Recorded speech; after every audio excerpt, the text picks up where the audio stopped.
Hello, everybody. We are live here from the home of the Athletics, a 5,000 seat stadium, as we are here for our third edition of the preseason division previews. I'm Samuel Levine, very small in the bottom right corner. That's Ryan Schlesinger at the top. That's Jake Morrissey on the bottom. Hello. Today we've got, thank you, Jake. Today we've got the AL West. We're gonna get right into it. One of the more, I guess you'd say, anticlimactic divisions in baseball. We're going to start with the Los Angeles Angels. I'm going to talk just a bit about them, and then I'll let you guys do the rest of the talking. The Los Angeles Angels, uh, they haven't been good since like 2015. That's about all you can say, and they've choked away having two of the biggest stars in baseball, Mike Trout and Shohei Ohtani. Mike Trout's still there, but he's been injury riddled. Hard not to see that coming again this season, but hopefully he stays healthy. Would love to see another full year of him. They've got some great young pieces in the rotation and the bullpen, particularly Ben Joyce, who reached up to 105 last year. Ryan, your thoughts about the Los Angeles Angels? Yeah, I think if I had to describe the Angels with two words, it would be depressing franchise. Just kind of a depressing everything. And even though I think things are starting to get a little bit brighter for them, it's still not a good roster. Outside of Mike Trout, you have no offensive star power. Sure, Jorge Soler is capable of being a star hitter, but he is not consistently a star hitter. He's maybe had like two superstar caliber seasons. And then outside of that, there's really not a lot. I mean, this is a lineup that would be one of the best in the league if it was 2019. You have Tim Anderson, Yoan Moncada, Jorge Soler, like I mentioned. And then you have Travis d'Arnaud on the bench, JD Davis, Kevin Newman. But yeah, this is just not a good team, and it doesn't get any better in the rotation with Yusei Kikuchi slated to be their ace and opening day starter. And then the rest of the rotation is guys that most baseball fans have never heard of or vaguely heard of, unless you're a diehard fan like us. Jose Soriano, Tyler Anderson, Kyle Hendricks, and Reed Detmers. So it's just a lot of nothing, and I think their brightest spot might be their bullpen with Ben Joyce, but even outside of Ben Joyce, you have a washed up Kenley Jansen who might get some save opportunities this year, and then outside of that, maybe a few under the radar guys that I don't know much about. But yeah, nobody in the bullpen last year had a sub 3 ERA, and nobody outside of Ben Joyce is projected to have a sub 3.5 ERA this year. So it's really a rough team, especially when you consider the Anthony Rendon contract situation with him probably going to miss the entire season this year due to hip surgery. So it's just a depressing franchise. Jake, your thoughts?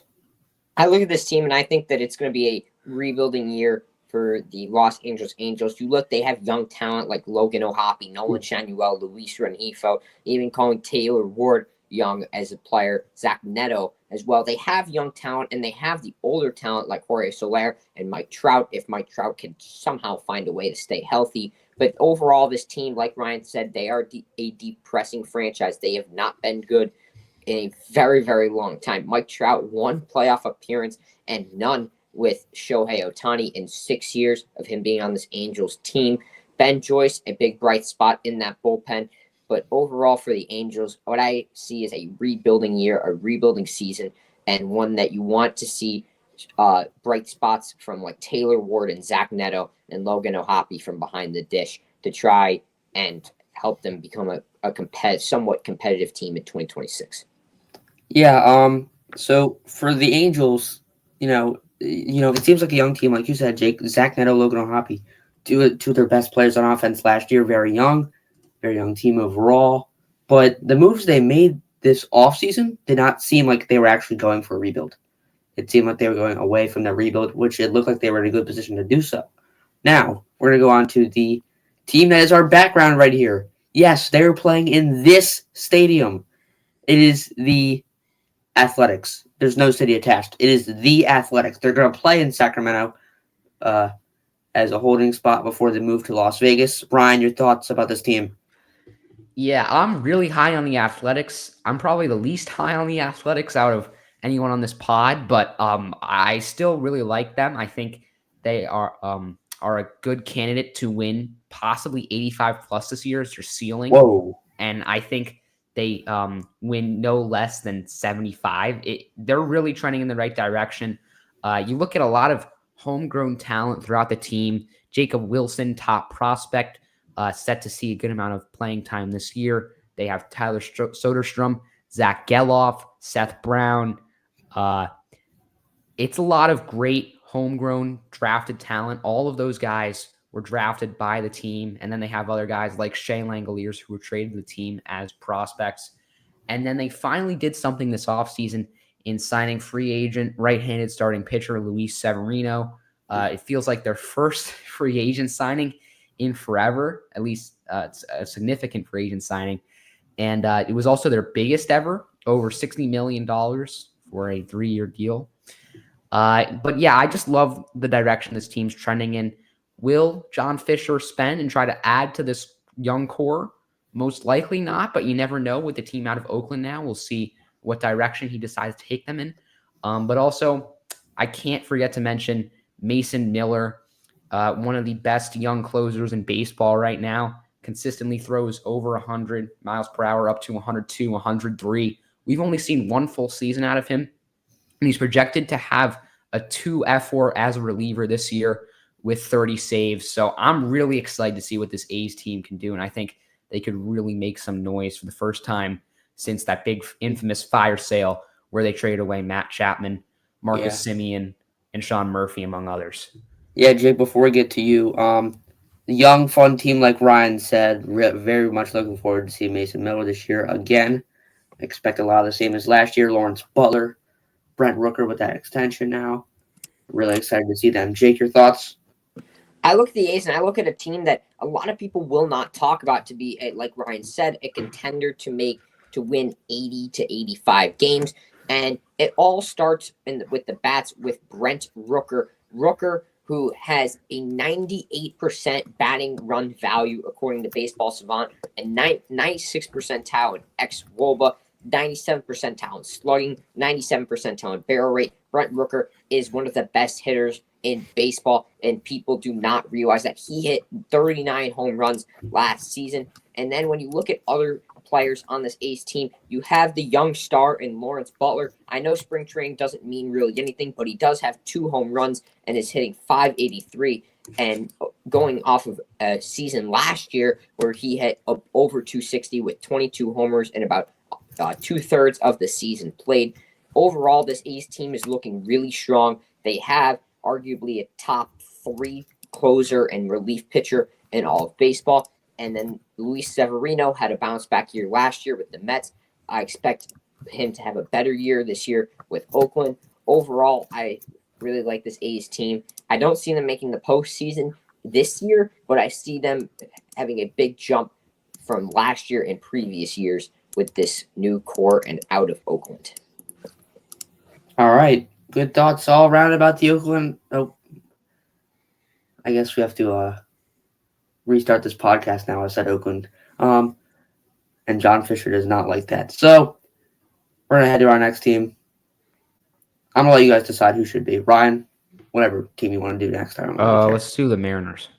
All right, Seattle Mariners. Here's a team in the Seattle Mariners that is one of the best pitching rotations in all of baseball. The Seattle Mariners, who have something, what players have said, like Teoscar Hernandez, have something with their stadium, has led their pitchers to be much better at home, and they are probably the most underrated rotation in all of baseball. Luis Castillo is the ace of this team. He started with a 3.6 ERA last year, and they also have young pitchers like Logan Gilbert, George Kirby, Bryce Miller, and Brian Wu. All of these guys have been top pitchers in baseball. And then they have a top 3 catcher in the game in Cal Raleigh. Raleigh was a great power bat last season.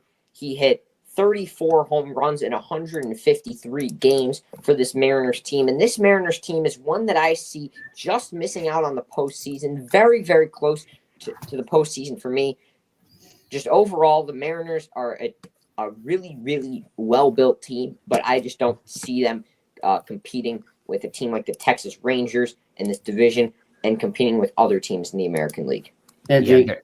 there's a lot of things I disagree with there. Number one, Cal Raleigh is not a top 3 catcher in baseball. He's at the bare minimum. He's arguably top 3. He is at the bare minimum top 2, and in my opinion, he is the number 1 best catcher in baseball when you include how good he is behind the plate defensively. And number 2, you said that the Mariners are a very well-built team. I'm going to have to disagree on that. This team is just so heavily reliant on pitching. And yes, they do have arguably a top 3 rotation in baseball, possibly the second best or even the best. That's very subjective.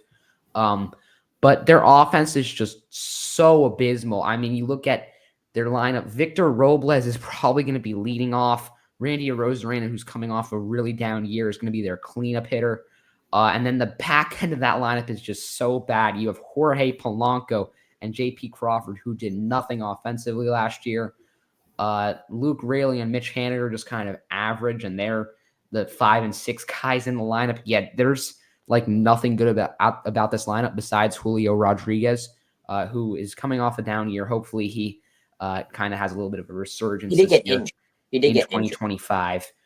Yeah, but he hasn't been a superstar caliber player since his rookie year, which was now over 2 years ago. And the only problem I have with this team is that when you're so reliant on starting pitching, it's just a big warning sign because, as we know, starting pitching is just so likely to get injured in today's day and age with guys throwing over 95, 100 consistently. And the Mariners got lucky last year. None of their 5 rotation pieces missed a substantial amount of time, but that's just so improbable to happen again. So if like 1 or 2 of their starters go down for a significant amount of time, then you have kind of just an average or good but not great rotation with arguably the worst offense in the league. It's not a well-built team. Yeah, good thoughts about the Mariners overall. I like the Cal Raleigh take. I think it's him and William Contreras. Those are that I was thinking of. 2 flip-flopping. Yeah, like you said, either one you could have a valid argument for as the best catcher in baseball. The offense does need work, like you said, Ryan, but it's a great overall rotation backed by Andres Munoz, who's been a great closer. And, the pitching staff has been great, but the offense does – I think the offense has a chance to improve. I mean, there's a lot of pieces that had a down year last year. So if we see them get back on track this year, then they could easily be a playoff team. Next team, we're going to have the Houston Astros. Their 7-year ALCS appearance streak was broken last year by none other than the Detroit Tigers of all teams. So the Astros this year, they also lost a lot of pieces, most notably Kyle Tucker and Ryan Presley. But they got some exciting prospects back, including Cam Smith, was one of the guys I liked seeing from Chicago. Ryan, your thoughts about Houston? Yeah, I still think this Houston team is very solid. Just looking through the lineup, Isaac Paredes, Yordan Alvarez, and Christian Walker in the meat of the order at the 2, 3, and 4. That's a very solid beginning to middle of your order. Then you also have Yainer Diaz, Jose Altuve, all really solid hitters. The back end is pretty weak with Chas McCormick, Ben Gamble, and Jake Myers, and the bench is also pretty weak. But they definitely have some pieces, and I give them a decent chance to make the playoffs as a wild card. I don't know about winning the division, but it's still a very solid team overall, especially if Yordan Alvarez stays healthy, if Isaac Paredes has a career year with the Crawford boxes in left field benefiting him. Because if you didn't know, Isaac Paredes is probably the biggest pull hitter in baseball. He's never hit an opposite field home run, and he always pulls balls down the left field line. And now that he's in Houston, when he's at home, he'll be playing with the shortest left field wall in all of baseball. So he could be a candidate to hit 35 plus home runs this year, maybe even over 40. But yeah, I just think overall this Houston team is solid. They've got some rotation pieces, nothing special. Framber Valdez, Hunter Brown, Ronel Blanco, Spencer Gaddy. And then the bullpen is also pretty solid with Josh Hader coming off a down year, but he's still one of the best closers in Major League Baseball. Brian Abreu is filthy. And they've got some young relievers as well, like Forrest Whitley and some other guys, Taylor Scott. But yeah, Jake, what do you think about the Astros? I'm not the biggest fan of the Astros this season because I really dislike their offseason. I think that they had arguably one of the worst offseasons in baseball, even though they did bring in Christian Walker, who is an elite first baseman in this current day and age in baseball. But the whole offense is backed by Yordan Alvarez, who is arguably the best hitter in all of baseball when it comes to hitting for power and hitting for just an overall, just a great hitter. And then when you look at the other parts of this team, like Isaac Paredes, which you talked about with that left field fence now that he's sitting at, he is also can be a top hitter in baseball for third baseman if he is able to use that left field wall to his advantage, which I think he will. But overall, this Astros team, I'm not the biggest fan of their pitching, even though they do have arguably the best pitcher in this division in Framber Valdez, and who used to be an elite closer in Josh Hader. He's still very good. I would not classify him as an elite top 3 to 5 closer in baseball currently. But just overall, the Astros, they are a good team, but I don't see them going above 500. Okay. Not above 500. That is a take, to say the least, from Jake. But Houston, I guess they're overlooked by their losses this year, but they still signed Christian Walker. There's still some young value on that team, especially in the rotation. Hunter Brown being one of the pieces that I like. But yeah, I think the Astros still have a shot to be about that 85 win range, I'd say. In my book, I think there's still a shot to be in that area and possibly have a chance at the playoffs. All right, last but maybe first in some of our division predictions, we've got the Texas Rangers. Jake, you lead it off. I'm going to lead it off, and I'm going to lead it off with Corey Seager, who is a top 4 shortstop in all of baseball in my book. Corey Seager last season, he did miss some time, but in 123 games, he hit 30 home runs. If he plays that other 60 games, he can hit another 15 homers, 12 homers, get above that 40 home run mark. And then you look at other players on this Rangers team. You have a healthy Jacob deGrom to start the year. It is improbable that he pitches the whole season. If he does, great. But they have the young pieces like Wyatt Langford and Evan Carter as well. Adolis Garcia playing right field. He's coming off of a down year, but he can still be a top hitter like he showed in 2023 postseason. Marcus Semion's in the lineup. You have Josh Young, Jonah Heim, Jake Berger, who they added this offseason. And on the pitching side, Nathan Eovaldi is a very good piece, along with John Gray. I question their bullpen a lot. Chris Martin being the closer is something that I'm not the biggest fan of for this Rangers team, but I think that their offense is just good enough that they're going to be able to get out to a big enough leads throughout this season that they're not really going to need a lot of help from the bullpen. Overall, I really like the Rangers, and I think that they're going to be a top, let's say, 5 to 7 team in baseball this year. Jake, I'm gonna correct that lead off that you did there. They lead it off with Marcus Semien and not Corey Seager. He doesn't lead it off, but I'm just leading it off. Yeah, I get what you mean though. All right, so Texas Rangers in my book, you've got Jacob deGrom as the ace of that rotation, but injuries are injuries. Things are gonna happen. deGrom does not seem likely that he makes it through a year fully healthy anymore, but hopefully he does. He's a great pitcher when he does. But the pitching staff itself is solid. I think it's got a bit of struggle. It's a bit shaky, but there's a chance that something can really happen there with that team. The offense is one of the best possibly in baseball. Would you guys agree with that? Yeah. Yeah. Texas's offense is very good. That's going to have to be what powers them. I think this division, we'll get into it later, but this division will come down to Texas's offense versus Seattle's pitching, in my book. Ryan, your thoughts about Texas? Yeah, I just think with this offense, the Rangers are virtually locks. to at least make the playoffs. I'm not going to say they're a lock to win the division, but I think they're a lock to at least make the playoffs and win 90 plus games. I mean, this offense is right there with the Dodgers for the best offense in Major League Baseball. Marcus Semien, Corey Seager, Wyatt Langford, Jock Peterson, Adolis Garcia, Josh Young, Evan Carter, Jake Berger, Jonah Heim. Those are all significant players 1 through 9. You have significant players on the bench too, like Kyle Higashioka, Josh Smith, who was really solid last year. That's crazy that he'll probably be on their bench after a above average season last year. And also Leody Tavares and Ezekiel Duran.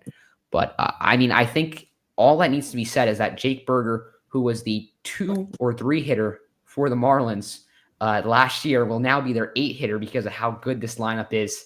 I'm really excited to see what the Rangers can do offensively. The pitching obviously scares me. After Nathan Ovalli and Jacob deGrom, who are both over 35, so obviously they're very injury prone.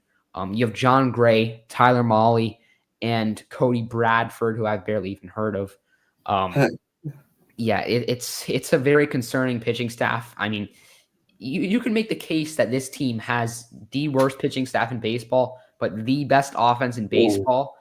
But I think this team has a pretty good shot to at least make some noise. And if they can get into the playoffs and their offense is hot at the right time, and DeGrom and Ovalli are somehow healthy, then they are possibly the favorites to come out of the American League. Yeah, I mean, we know about the Rangers and how good their offense is, but defense wins championships. Everyone knows that quote. And the Rangers, it's hard to see that they have that much. So Texas, it's going to be an interesting team.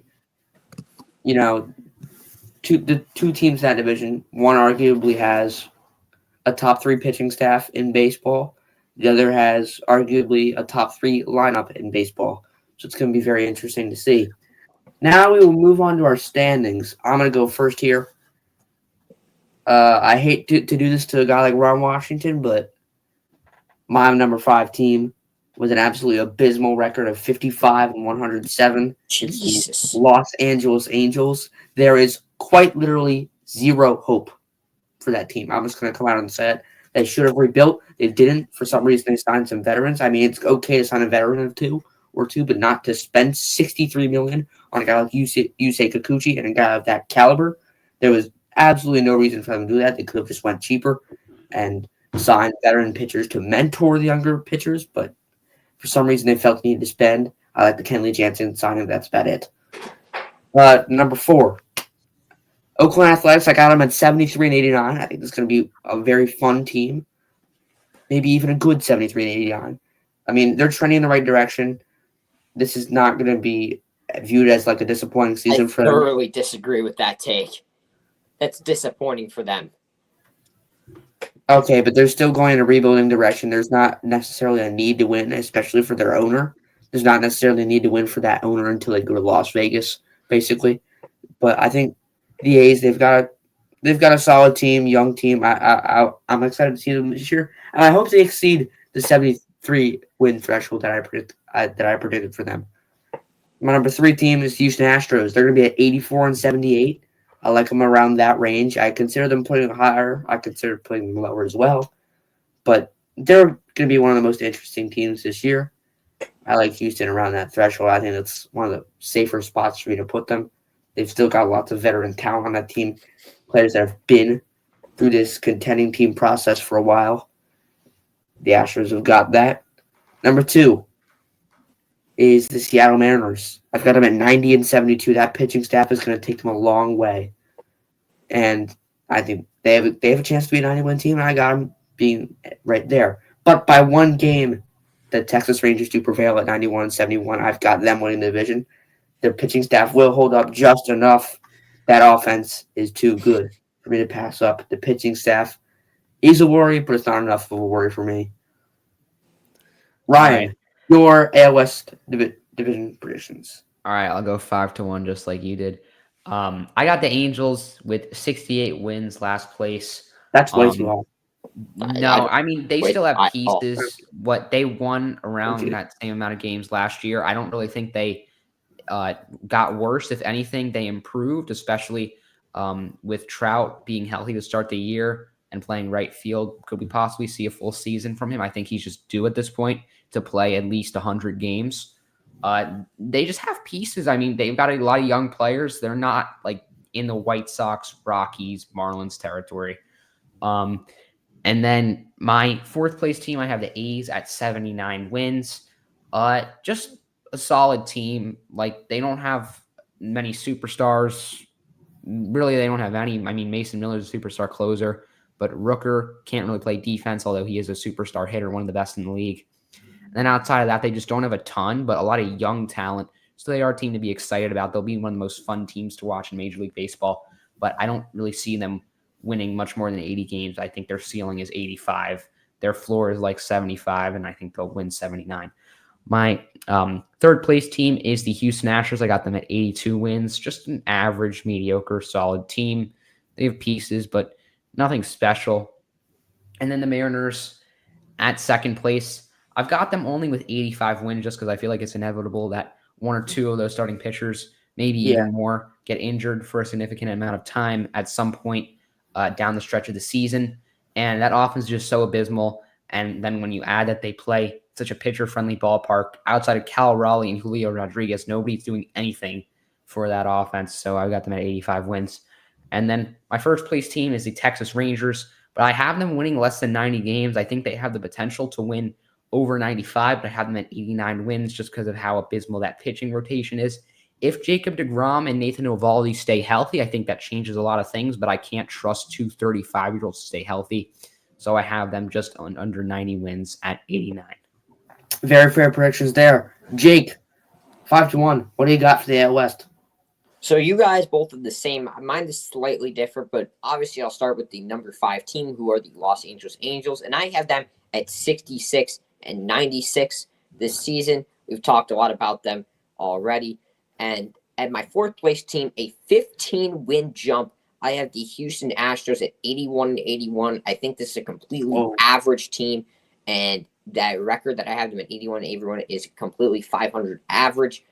And beating them out by one game for third place will be the Sacramento or the Athletics, who in my book will have 82 wins at 82 and 80. Their offense to me is just very good, and that could lead them over that threshold. And Mason Miller is going to have lots of saves this season to really help them get over that 500 hump. Then my second place team is the Seattle Mariners, and I have them at one game better than what Ryan had them at 86 and 76, and just missing out on the wild card by like tiebreaker with the Kansas City Royals. And then for my number 1 team, I have the Texas Rangers at 92 and 70. If I'm just counting on that pitching staff to be healthy for most of the year, and I think that those bats will just prevail for the Rangers team. All right, Jake, what was your Rangers record again? 92 and 70 was my Rangers record. Okay. By the way, I want to say my Angels hate is probably because of my hatred for them for wasting the career of Mike Trout, basically. He's from South Jersey. I'm from South Jersey as well. I was pretty mad at that. So that's probably why that happened. Okay, Jake, a lot of interesting takes there. Yeah. First off, I find it interesting how you had the A's over the Astros. You mentioned that the Astros are just an average team all around. Also, Mason Miller's not going to make you go from 69 off stage. Can y'all hear me? Can you hear me, Jake? I can hear you. Okay. I don't know if Belly can hear me, but I was gonna say, I'm now in the corner. Okay, a lot of interesting things with what you just said there. You mentioned that the Astros are an all-around average team, but the A's are a good offense. I look at the Houston Astros offense. I see a ton of proven bats. Jose Altuve, Isaac Paredes is kind of proven. Yordan Alvarez is very proven. Christian Walker is proven. Yainer Diaz is good for a catcher, at least offensively. And then the A's, outside of Brent Rooker and Lawrence Butler, nobody's a proven bat in that offense. Why do you have the Astros below the A's? So first of all, you mentioned Isak Paredes there and the Astros bats, he was abysmal and arguably one of the worst hitters in baseball in the second half of last season when he went to Chicago. I understand that he has the left field porch now in Houston, but still he was abysmal in the second half last year. And with the A's, I'm just really counting on these young pieces to have good seasons like Jacob Wilson, like we said earlier. I also like Zach Geloff and JJ Bleday was not bad last year either for this A's team. And overall, I like what they did with Luis Severino and Jose Leclerc this offseason. And to me, the bats are just going to keep improving, like Brent Rooker, who is arguably one of the top 5 hitters in baseball. I think that he just will keep up that pace. And Lawrence Butler will also will improve dramatically to be a top player in the game as well. That's the reason why I've got the A's over the Astros. And I feel like that the Astros overall, they do have still like some younger talent. I just think that they're also getting a little older. Christian Walker in his mid-30s Altuve is also getting older. Yeah, Jake, you said that that Mason Miller is going to play a role in pushing the A's over the hump of the 500 record. But a guy that pitched as well as Mason Miller last year, how well he played, is not going to make a team go from 69 wins to 82 wins. That's not going to happen just because of Mason Miller. I know I like what you said about the young roles, but I just don't think – I think you're overrating the value of some of these players a tad bit with the A's pick there. And the Astros, I think you're undervaluing them. I think there's a certain hype that you've bought into too much with the Athletics and a hype of the Astros downfall that you've bought into too much as well. They're still going to be a good team. Their veteran talent is too good for the Astros to not have a winning record in my book. That's what I want to say about that. Anyone else want to add on, or are we ready for awards? Let's do awards. All right, time for awards. We're all going to go around the horn and do our picks for each one. We're going to start out with our breakout player of the year. For me, I'm going with Ben Joyce of the Los Angeles Angels. Side note, I think he's going to break the record for the fastest pitch ever this year as well. That's just a side take, but I think Ben Joyce is going to have a breakout year. He's going to get to learn under Kenley Jansen as well this year. Veteran closer, one of the greats of the 2010s decade. I think, a guy like Ben Joyce throws gas, and you saw how good he was after they traded Estevez last year. He's got a chance to take over that closer role for the Angels and really become the next big closing role star. Unfortunately, based on the team that he's on, he won't get that many chances to close out games. Even though Kenley is the current closer, in the future he won't get that many chances. That's my breakout player. Ryan, who do you got? Yeah, I'm going to go with Wyatt Langford of the Texas Rangers. He was one of the top prospects in Major League Baseball going into last season. Played pretty much the entire season with the Major League team. And he was a tad bit underwhelming, but still put up solid numbers, a 740 OPS, 16 home runs, and a 253 average, 325 OBP. But I think Wyatt Langford can do a lot more. A former top 5 prospect in all Major League Baseball. So I feel like he's just poised to hit over 20 homers this year, maybe over 25. He's got a lot of protection in the lineup as he'll be batting near the likes of Corey Seager, Marcus Semien, Jake Berger, Jock Peterson, among other players. And he was also a bit unlucky last year. His batting average at 253, the expected batting average was 257. And overall, his expected stats exceeded his real stats. So I think that if he could just get a little bit more lucky and improve his power, he could be a really solid player, one of the more well-rounded players in all of Major League Baseball. And not to mention, he also stole 19 bags last year. So you figure that in his sophomore campaign, he'll get a little bit more comfortable on the base paths and he'll steal 20 plus. So he's very likely, if he plays the entire season, to be a 2020 player and also have an OPS over 850. So that's why he's my breakout pick. Take your breakout player. I'm going to go with Jake Berger of the Texas Rangers. Hey. Jake Berger, I'm going to Jake Berger out of the Texas Rangers. Last season, Jake Berger in the second half was one of the best hitters in baseball with a I'm going to go with Jake Berger of the Texas Rangers. Jake Berger in the second half of last God. There we go. I'm going to go with Jake Berger. Go. Start. I'm going to go with Jake Berger of the Texas Rangers. Last season, the second half, Jake Berger greatly improved from the first half when he was with the Miami Marlins. He had an SOPS plus of 148 in the second half, had an OPS above 900, hit 279, and had 19 homers. And with those second half numbers, he is bound to have a great season this year where he could hit 40 plus homers. He's going to have a lot more protection in the lineup as well, like Corey Seager, Marcus Semien, two great players. Seager, one of the best hitters in baseball. And just overall, Jake Berger, he's a well-rounded fielder, not one of the best fielders, but a average or a little bit below average fielder.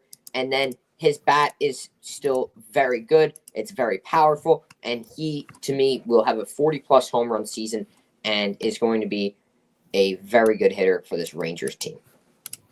All right. The ending of that take was very good, Jake. Thank you. I'm sorry. That was funny.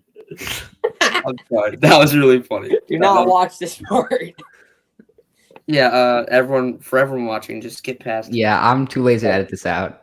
Minute 33 to 34 or something like that. Yeah. Now we're gonna go to our rookie of the year. I'm not gonna go with Jake Berger for this one because he's not qualified. My rookie of the year is Christian Moore of the Los Angeles Angels. This might be an outside the box pick, but we know.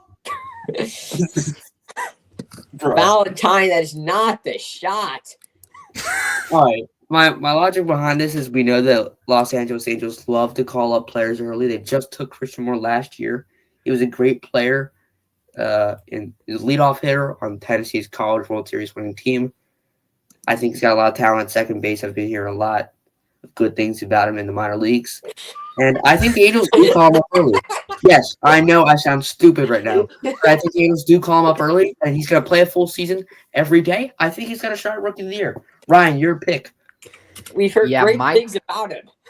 Yeah, my pick. Yes, I have. Yeah, my pick is Jacob Wilson, the top prospect shortstop for the Oakland Athletics.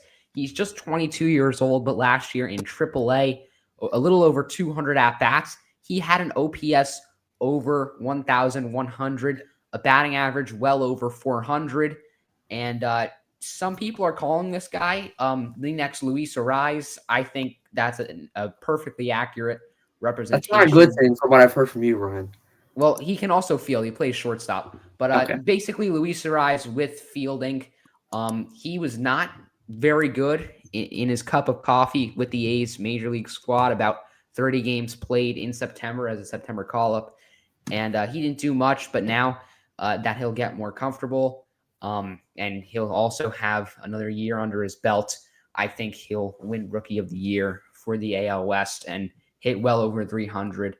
By the way, he is ranked number 68 in MLB Pipeline's top 100 prospects and number 1 in the A system. So I think he is the obvious pick here for American League West Rookie of the Year. Jake. I'm going to go with former New York Mets draft pick Kumar Rocker, starting pitcher of the Texas Rangers, 6'5", 245, a very big player and a big pitcher. He hit his 97.5 fastball velocity was his average last year, leading to me that he's not going to throw really hard. He's not going to maybe end up having Tommy John or anything like that. His chase rate is very good in his short term last season in 11 innings with the Texas Rangers. And overall, I think that Kumar Rocker is going to have a above average season of starting pitching for the Texas Rangers, and will be a big piece to the reason I mentioned earlier to why they get 92 wins. Yeah, you're right, Jay. If Kumar Rocker steps up, that Rangers team really takes a big step forward. So I like that pick. I'm not gonna lie, me and Ryan's picks were not that. Me and Ryan's picks did not have that good of reasoning behind them. Let's just say the least on that. But yeah, for the Cy Young pick now, For once in my life, I actually have some stats to back up my take for the Cy Young winner. It's going to seem like a horrible take at first, but I'm going to tell you why I make it. I'm going with Bryce Miller of the Seattle Mariners to win the Cy Young. Bryce Miller, a breakout year last year. He had a 2.94 ERA. His pitching run value was 97th percentile. His fastball run value, 97th percentile. His off-speed run value, 99th percentile. And his second half ERA, let me find it, was 1.89. So he had a very good second half last year. And he throws 7 pitches, 4-seamer, sinker, splitter, sweeper, slider, knuckle curve, and a cutter. And he actually has a new cutter this year as well. So Bryce Miller, that's my Cy Young pick. I think he's got a really good shot at this year. But he's going to be contending with 4 other guys from even his own rotation. Ryan, I heard you might have a pick from the Mariners rotation as well. Yeah, I'm going to go with Logan Gilbert, arguably the ace of this Mariners rotation. I know Jake mentioned before how it is very hard for opposing hitters to face the Mariners pitching staff at T-Mobile Park, and that could not be closer to the case for Logan Gilbert, a 2.49 ERA last season at home with only 15 walks in 16 starts, just over 100 innings. This guy is just a stud. One of the best starters in terms of command, a 95th percentile walk rate for him with a 4.6 walk rate. I mean, this guy all around is a stud. He tossed over 200 innings last year. He's only 27. He's just getting started. And I think the most common theme with Logan Gilbert over his past 3 seasons is that he is one of the biggest workhorses in baseball, over 185 innings at least in the past 3 seasons. And also, he kind of got a little unlucky last year. Even though he had a 3.23 ERA, his expected ERA was at 3.14. So I think that with how dominant this guy is at home, with how good his command is, if he stays healthy, he puts up a sub-3 ERA and wins Cy Young for the American League West. I like that take, Ryan. I was leaning towards taking Logan Gilbert until you told me you were going to pick him. I do really like that pick, and I stand by my pick as well. Jake, your pick. I like your guys' picks better than mine, but I'm just going to go with Nathan Eovaldi of the Texas Rangers. Eovaldi, I am going to expect him to have a very good season. He had a 3.8 ERA last year. Is great off speed within the 90 percentile of off speed pitches. And overall, his average mark that he was last year, I think that he goes way above average this year and closer to the great value. He was 72nd in pitching run value last year. So I think that he can go up to this 80 to 85th percentile, leading him to have a sub 3.2 ERA and with a lot of strikeouts, waiting for him to me to be one of in the AL West Cy Young winner. All right, talk about a YOLO pick right there from Jake. I want to be a little different. No, I like the pick though. I do really like the pick, Nathan Eovaldi. We know that Samuel had a sub 2.8 ERA in his career. If he can maybe get back to that standard this year, he could really do some damage for the. We know at any given night, Nathan Eovaldi can be dominant, so I do like the pick. Now for MVP. I'm going to have the most basic pick here, so I'm going to go first. Corey Seager, Texas Rangers. Not much needs to be said. Pick is me. All right, that's Jake's pick as well. Jake, I'm just going to speak for the both of us, if you don't mind. You can speak for the both of us with Corey Seager. Yeah, very consistent player. Been doing it for a long time. Why not do it again? Corey Seager, MVP. Jake, want to add anything on? I want to add something. I want to look at Corey Seager in his Baseball Savant. The first 7 sections are all bright red, which, if you don't know Baseball Savant, bright red means great. It is one of the best hitters in baseball. He had an xWOBA of 0.39 last year, 97th percentile, and expecting batting average of almost 300, and expecting slugging percentage over 550, and he also hit the ball very hard with an average exit velo of 92 miles an hour. Corey Seager is, in my opinion, the 4th best shortstop in baseball, but he is a top 2 hitting shortstop in baseball. I really like Corey Seager a lot this year. He hit 30 homers and 475 at bats last year and had an 865 OPS. The year before that, he had an over 1,000 OPS. He could definitely get back to that 1,000 OPS this season. I really like Corey Seager, and that is why he is my AL West MVP. Yeah. Pick's I'm both very taking good Lawrence there. Butler, who enjoyed a Whoa. huge breakout season last year. 451 plate appearances for him, over 20 home runs, and an incredible second half with an OPS of 898.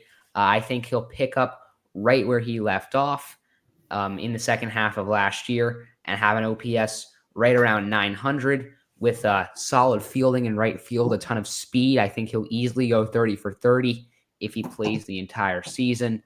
And just a really exciting hitter. And he did all that in his first really full season, only 129 plate appearances in 2023. And he's one of the flashiest players in baseball. He's one of the most fun to watch. He might have the most aura in the league, right there with like Jazz Chisholm and Marcus Stroman, who doesn't really have that much aura anymore, but he used to have a ton of aura. But I love Lawrence Butler here.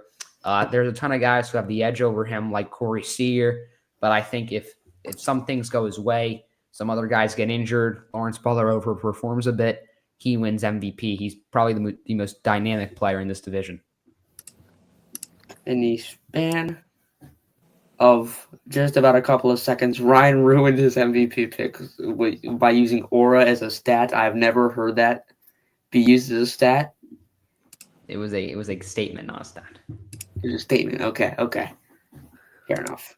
Now it's time for something that none of us prepare for. It is the draft. I've never prepared for any draft, just so you know, Simon. That's why you took Freddie for me last time. That's why I took You set me up for that. Absolute perfectly. dumbass. Thank you, Jake. All right. Now, we've got the draft. I'm going to take the first pick because I feel like it. You guys can decide who wants the second and third pick. I don't care. Let me get third. You could have third. Okay.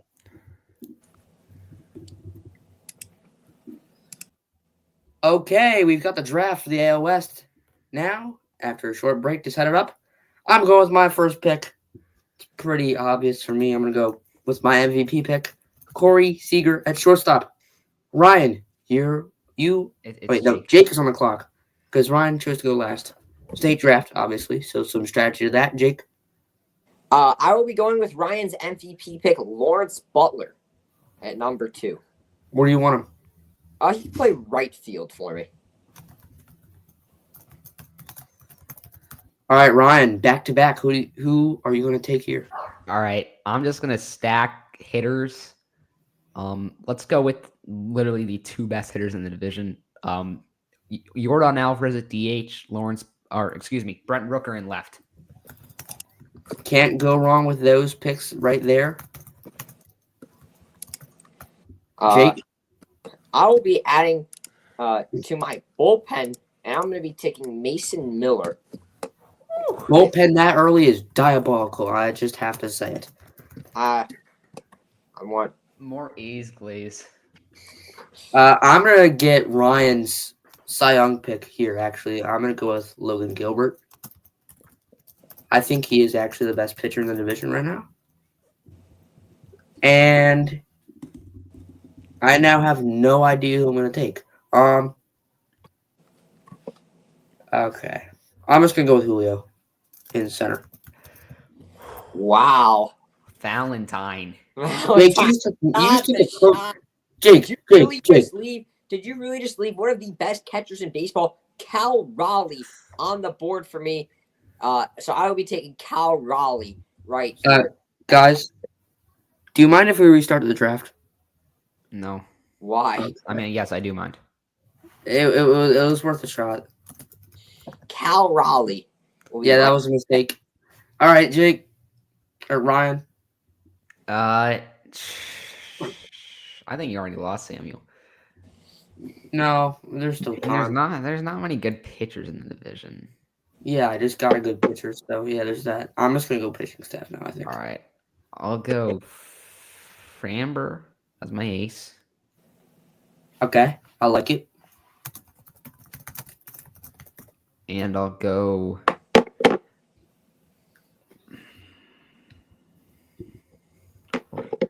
You know what?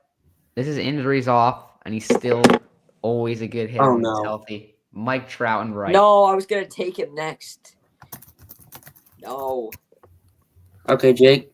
First episode, I said that he is a dark horse and a very hot take to win the MVP. I like what you said there with that MVP thing, though. I thought that was With fun. my next pick, I think I'm gonna go with my ace, and I'm gonna go and take. I really liked what you said about Bryce Miller. You convinced me. I'm gonna take Bryce Miller. Be my ace. That was why I picked him to set you up. No, I'm kidding. Good pick. I'm gonna take who I thought Ryan was gonna take when he said injuries off. Give me Jacob DeGrom. I'm between two right now, but I'm gonna go with the double play duo. Give me Marcus Semien. I like that pick. I'm gonna go and grab one of the best defensive first basemen in baseball, who also is a good bat. Give me Christian Walker. Love that pick. Ryan. Wait, I wasn't paying attention. Who'd you take, Samuel? I took Jacob DeGrom and Marcus Semien. Jake took Bryce Miller, and then just now took Christian Walker. Solid. You know what? I'll take. It's tough.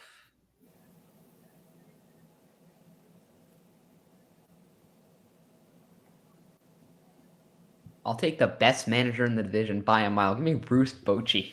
Dang it. That was the one I was between as well. Oh, no. Okay. All right. And then I still have. I still have. Yeah, my bad. Okay. I'm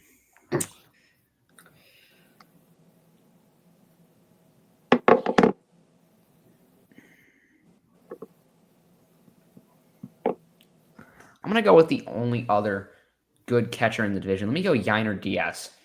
Oh. I guess that's now Samuel is Jonah Heim or Shaylin. Yeah, that's fine. Yeah, or Logan fine, O'Hoppe. Yiner Diaz is still better than all of those guys. I mean, there's. I don't think you need to go catcher this early. With I'm gonna This is the wait. guy who went Cal Raleigh. besides, Cal Raleigh's like the best. Well, yeah, that was worth it though. That's worth it. I know you were gonna take Cal Raleigh there. With my next pick, I think I'm gonna add to my rotation, and I'm gonna go with Luis Castillo here. Ooh, On okay. ESPN, he is their ace. I don't think he'll be their ace, but on ESPN, he is their ace. Who's My using question is- ESPN? Why are you using ESPN? I like using ESPN because it's all right there for me, so I could just look. By the way, Yiner Diaz's OPS plus was 1 point lower than Cal Raleigh's last year. Just because. Okay, I think I might round out my rotation here. he did Give me hit. George Kirby. He did hit half the home runs though. Yes, but OPS plus wise they were the same hitter. Home runs aren't the only thing that matter. Yeah. Okay, Throwing that out there. now oh, you know what? Let's go Jose Altuve in left field. Jake, now you. We were having this discussion a little while ago about shortstops, and one guy we were talking about a lot was Zach Neto. So maybe a little bit of a reach, but I'm going to go with Zach Neto to play shortstop. You know what, Jake? I can't say I hate that pick. I like that pick. Besides Corey Seager, he is the second best shortstop in the division. Yeah. All right. I'm gonna go with more starting pitching here. Give me Brian Wu as my SP2. Ooh, I like that. He had the best walk rate in baseball last year. And then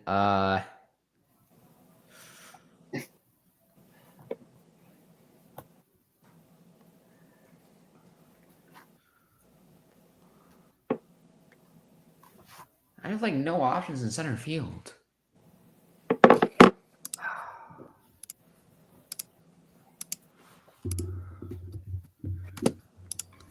Jeez, center fielders are not very good.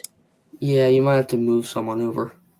You might just have to risk Mike Trout getting injured again. No.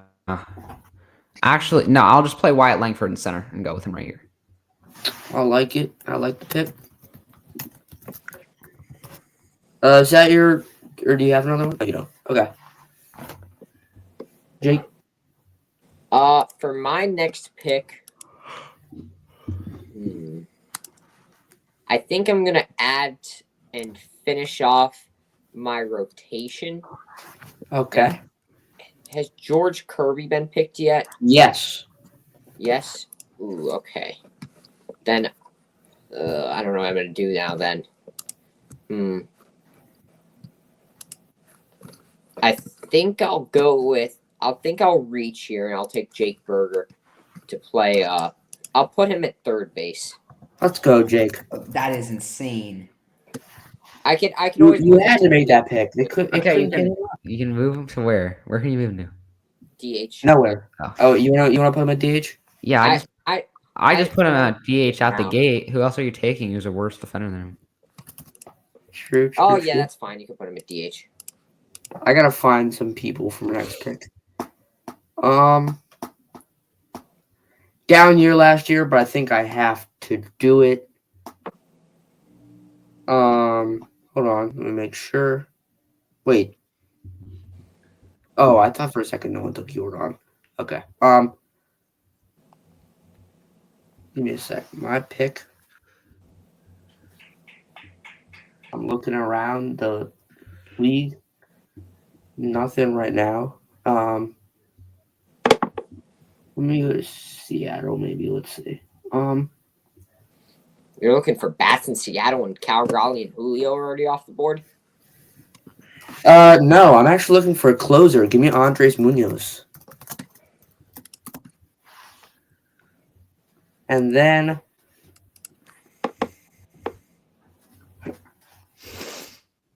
looking at my team, I'm gonna pick up a guy to play. Let's see. I'll pick up. I don't know about this pick. Oh wait. How has this got up and selected? Give me Adolis Garcia. He was had a below. Yeah, really bad year. Yes, I know he had a bad year, but he's still a dangerous hitter. Yes, yeah. I have absolutely zero direction for what I want to do. That's every draft, Jake. This is a routine now. I feel like I have a direction. I've got no direction. I'm just gonna go with Taylor Ward and put him in left field. You know what? I don't mind that pick. It's actually a pretty solid pick.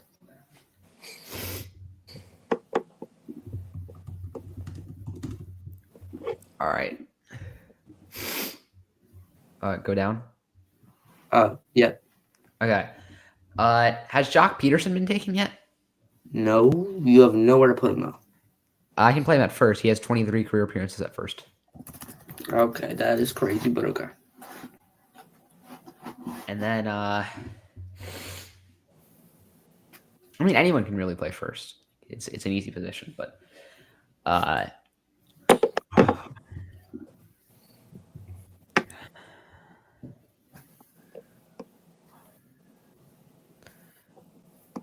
you know, I'm going to go with the only hitter-friendly stadium in this division. I feel like it's pretty valuable, considering that my team is pretty offense-heavy with guys like Yordan Alvarez and Brent Rooker. So I'll go with Globe Life Field. Okay, solid. Is that your two? Yeah. So I think I found a little bit of a direction. I'll go with Isaac Paredes to play third base. Ooh. All right, that was just about who I was, one of the guys I was considering. Good pick right there. My third baseman will be Josh Young from the Texas Rangers. I was between him and Paredes. And Shea Langeliers is going to be my catcher. Jake, back to you. I was hoping that you did not take Minute Maid Park. Couldn't think of the name for a second. That is not the name. Dakin Park. It's what is it? Dakin Park. Same thing. Not the same thing. It's an ice Ballpark company versus a change all juice the time. company. It is not the same thing. But give me whatever the Astros park is. Okay. With, Fair pick. Stop Paredes. Fair pick. All right. I need some infielders. Has Marcus Semien been taken yet? Yes. All right, I'll go with one of the more underrated players in this division. I can move him around later on if I need to. Let me go Josh Smith, utility infielder who had an 110 OPS plus last year in a WAR over 3. Where's he going? And we'll put him at third for now. Okay. He can be moved to short though. Is that your first or second pick? It's my first pick. Okay. And then for my setup man, I'll go Brian Abreu. I like the pick. Because Ben Joyce hasn't been taken yet, right? No. Jake? Wait, he hasn't been taken or he has? No. Is that he has or he hasn't? He has not been taken. Okay, let me change my pick. I thought he had been taken. You could I'm have. taking Ben Joyce. No, wait, we just did this. You can't change your pick. Okay. Yeah, I would have not drafted Freddie for Mean. Yes, that's the thing. That's the rule. There's like a line. There's like an honor system line, and I But think you knew who was on the board. Okay, whatever. I'm gonna go and I'm going to take Ben Joyce here. I'm gonna grab two. I cannot believe my breakout pick got stolen from me. Okay. Honestly, I'm fine with you taking Ben Joyce there because I mean, who does Jake have left that I have left too, so I can just steal someone from him. Okay, let's see. I'm gonna look around the league. I don't know who the best pick left would be for my bullpen. I've got a DH spot open.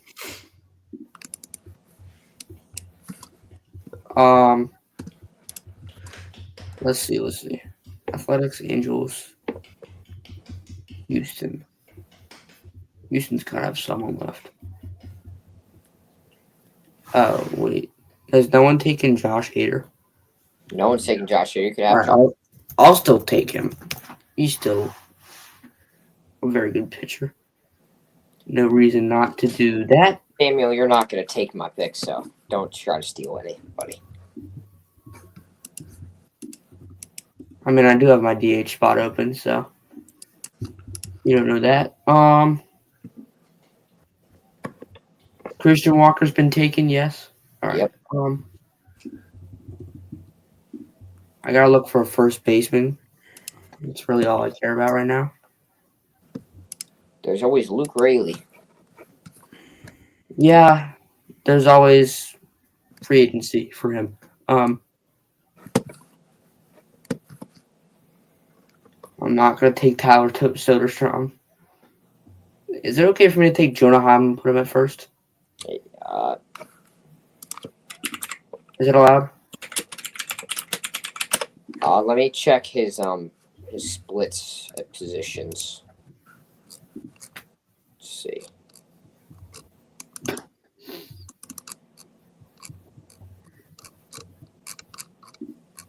Because I have like no direction at first. Nope, he's never played first. Never played first. We'll play first. Okay. I might have to take Nolan Shotwell. It's not that bad of a pick. Yeah, that's not that bad of a pick, actually. Yeah, we'll take Nolan Shotwell as our first baseman. I got scared for a second when you said that you could take a DH, even though you're not going to take my pick anyway. I'll take Luis Rengifo to play second base. Love that pick. Hit 300 last year in a small sample size. If I didn't forget he was on the board, I probably would have taken him from you, to be honest. So, All good right. pick. I'll finish my bullpen here.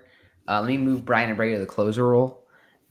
And then I'll go Scott Alexander as my setup. Y'all might think that's a bad pick, but he's a very experienced reliever. 3.20 career ERA in over 300 career innings and a 2.56 ERA last year in 38 and 2/3. Ryan, can I ask you a question?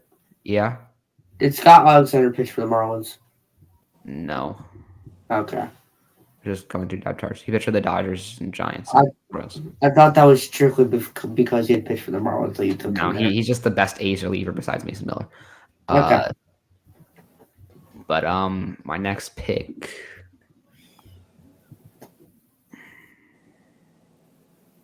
Has DeGrom been taken? Yes. Okay.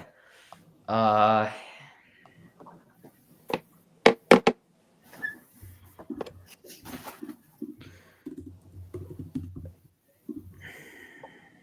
Oh, back here.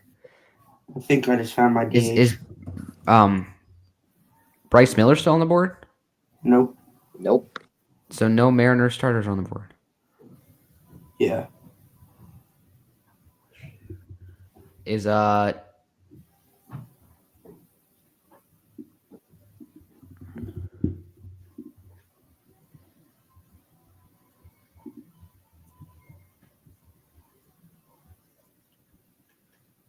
Framber on the board? I think Framer got taken as well by you. Oh, I wasn't looking at the screen. I'll go Hunter Brown then. Okay, I'd like to pick Hunter Brown on Team Ryan. Did you already make? Was that your? Yeah, it was a second pick. Jake. Let's see. What do I have left? Got starting pitcher, center field, and manager. I think I'm gonna go and take my manager, and I'm gonna take Joe Espada here. Good pick.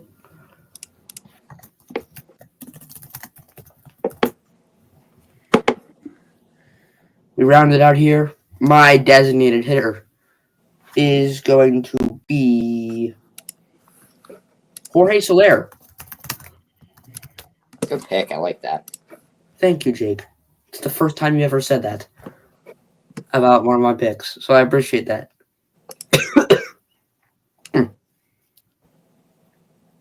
My stadium. Should I do it? Yeah, do it. Okay. Suter Health Park. Why not? Only 5,000 people are going to get to watch this great team play some baseball. Jake. I'm gonna go with my. Also, wait, Velly, you get Sunday night games too. Like every Sunday, you're gonna get to play night games. Wait, why? Because it's too hot on. It's too hot for day games, so they have to start at 8 o'clock local time for Sunday night. Perfect. My team's going to be playing blazing heat the whole time. Has Riot Langford been taken?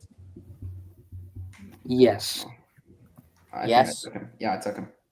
Okay. I'm gonna go with still a very young player, but he had a very bad year last year. Evan Carter. I'm going Evan Carter. Wow. Jake, I'm not going to lie. You There's had no- Leody right. You had Leody right there. I'm surprised you didn't take Leody. No, I'd rather go with Carter. All right, I have shortstop and second base. Leody's not much better. Jose Altuve's. Oh wait, he can only play left anyway. I picked him too. Yeah. Got your double play duo left.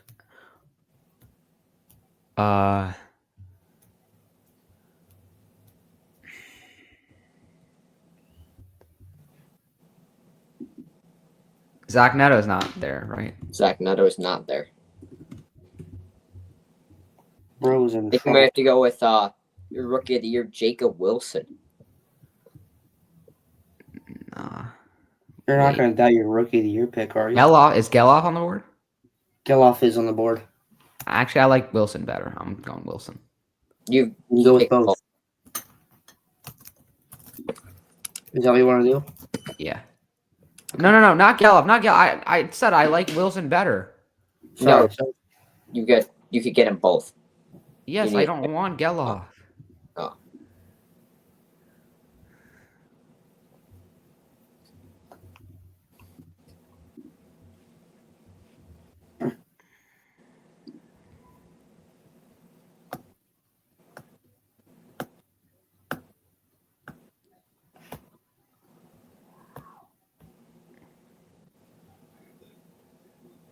Well, this is my last pick. I mean, I could just go Geloff and be boring, but You got 2% left on my iPad. it's not fun. Uh,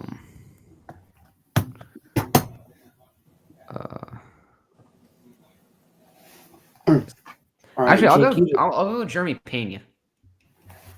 you're throwing Wilson at second. No. Just sure. Wilson second, Pena short. I'm All gonna right. add, Ryan, your team is solid. I like the outfield a lot. if that ball's hit to left, there could be a lot of struggles. True. I'm gonna go with a former New York Met just to get a former Met on my team. Give me Luis Severino. All right. My manager is going to be Mark Kotsay. There is not much left on the board, so I'm going to take Mark Kotsay as my manager. Still solid. That's our draft. Who do you guys think won? That's my team. That's Jake's team. And here's Ryan's I team. think overall, I feel like Sammy, at least your bullpen. I think I have the best bullpen. You probably do.